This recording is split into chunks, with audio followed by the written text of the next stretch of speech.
2026 বিশ্বকাপ বাছাই পর্বে আজ নিজেদের 13তম রাউন্ডে হেমাস রদ্রিগেজের দল কলম্বিয়ার বিপক্ষে মাঠে নেমেছিল ব্রাজিল। ঘরের মাঠে শক্তিশালী কলম্বিয়ার বিপক্ষে 6 মিনিটের মাথায় পেনাল্টি পেয়ে দলকে এগিয়ে নিয়ে যায় বার্সার পোস্টার বয় রাফিনহা। তবে এই লিড বেশিক্ষণ ধরে রাখতে পারেনি ব্রাজিল। 41 মিনিটের মাথায় ডিফেন্সের ব্যর্থতায় গোল পরিশোধ করে কলম্বিয়া।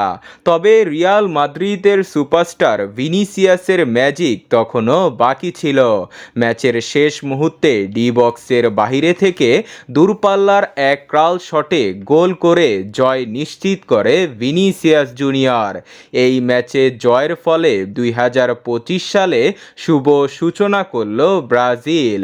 ম্যাচ জিতে পূর্ণ 3 পয়েন্ট পায় সেলেসাওরা, যার ফলে এক লাফে 5 নম্বর থেকে পয়েন্ট টেবিলের 2 নম্বরে চলে এসেছে 5 বারের সাবেক বিশ্ব চ্যাম্পিয়নরা। এর আগে 18 পয়েন্ট নিয়ে 5 নম্বরে ছিল ব্রাজিল। 5 নম্বরে থাকায় অনেক সমালোচনা সহ্য করতে হয়েছে ব্রাজিলকে। তবে এই ম্যাচ জয়ের পর 21 পয়েন্ট নিয়ে সমস্ত সমালোচনার জবাব দিয়েছে সেলেসাওরা।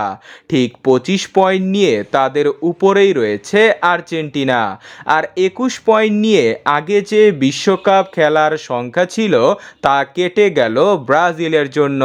পরের ম্যাচে আর্জেন্টিনার বিপক্ষে জয় পেলে 2 নম্বর পজিশন আরও মজবুত হবে ব্রাজিলের।